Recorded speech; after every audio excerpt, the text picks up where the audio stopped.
Halo semuanya, pada video kali ini saya dan teman-teman saya akan menjelaskan secara singkat materi tentang kromatografi kolom. Namun sebelumnya kami akan memperkenalkan diri. Saya sendiri Freddy Martin Jurumana.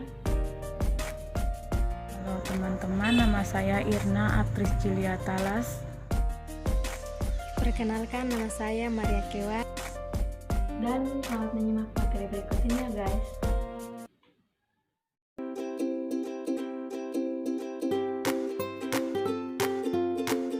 Oke teman-teman, yang pertama itu apa sih kromatografi kolom? Nah, di sini kromatografi kolom itu adalah teknik pemisahan dan pemurnian dari suatu campuran, baik itu fasa cair maupun fasa padat, untuk menghasilkan senyawa yang diinginkan secara individu. Pemisahan dalam kromatografi kolom didasarkan pada perbedaan interaksi setiap senyawa yang ingin dipisahkan dengan media kromatografi kolom yang diinginkan. Dan bagaimana sih prinsip kromatografi kolom itu? Prinsip kerja kromatografi kolom yaitu memisahkan komponen campuran berdasarkan perbedaan interaksinya dalam fasa diam dan fasa gerak. Yang berikut terdapat jenis-jenis kromatografi kolom. Yang pertama yaitu berdasarkan jenis kolom yang digunakan terdapat dua kromatografi, yaitu kromatografi kolom pack dan kromatografi kolom terbuka. Pada kromatografi kolom pack, jenis kolom ini lebih disukai untuk tujuan preparatif karena dapat menampung jumlah cuplikan yang banyak.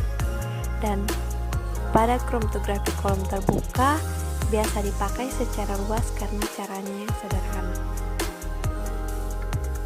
Yang kedua, berdasarkan interaksi komponen dengan adsorben.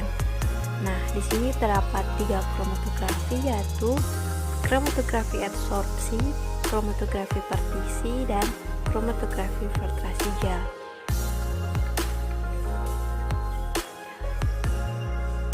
Yang ketiga, berdasarkan gaya yang bekerja pada kolom. Nah, teman-teman, untuk kromatografi jenis ini merupakan kromatografi yang paling sering digunakan atau yang paling sering kita dengarkan, yaitu terdapat dua kromatografi cair vakum dan kromatografi kolom gravitasi.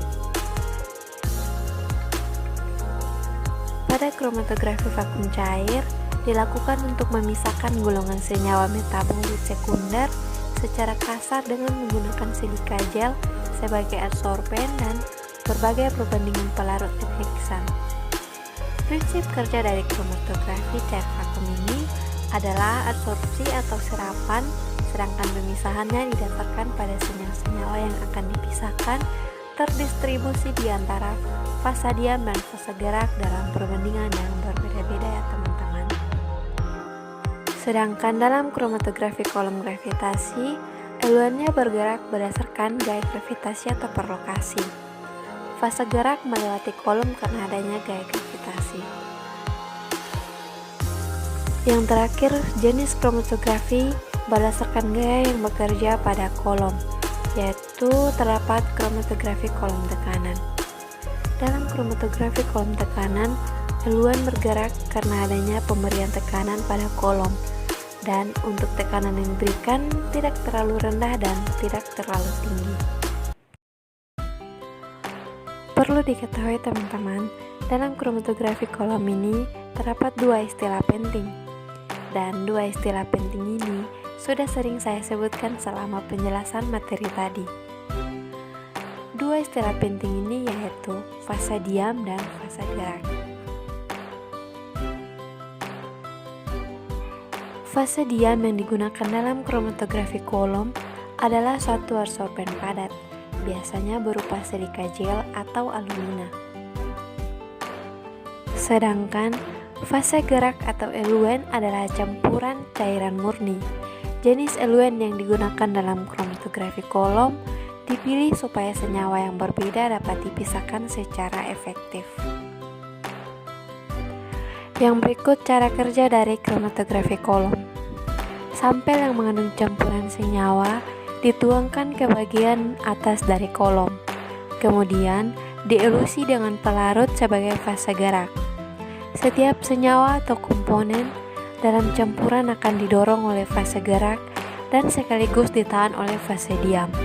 Kekuatan senyawa ditahan oleh fase diam akan berbeda dengan senyawa lainnya. Komponen tunggal ditahan pada fase diam berupa adsorben karena telah terikat. Ketika eluen dialirkan, maka senyawa akan melakukan migrasi terbawa oleh eluen sesuai dengan kesesuaian kepolaran. Dalam kromatografi kolom terdapat tahapan-tahapannya. Yang pertama yaitu pemilihan fase gerak dan fase diam. Pemilihan didasarkan pada kepolaran zat yang akan dipisah. Yang kedua, packing kolom. Packing kolom merupakan tahap preparasi dalam kromatografi kolom di mana pada tahap ini digunakan untuk mempersiapkan kolom dengan fase diamnya. Yang terakhir, elusi. Dalam kromatografi kolom dikenal proses elusi, di mana proses ini merupakan cara mengalirkan campuran melalui fase diam pada kolom menggunakan fase gerak atau eluen. Aplikasi kromatografi kolom dalam kehidupan yaitu dapat menganalisa zat pewarna dalam tumbuhan. Kromatografi kolom ini juga dapat berfungsi dalam bidang teknologi dan juga dapat berfungsi dalam bidang klinik.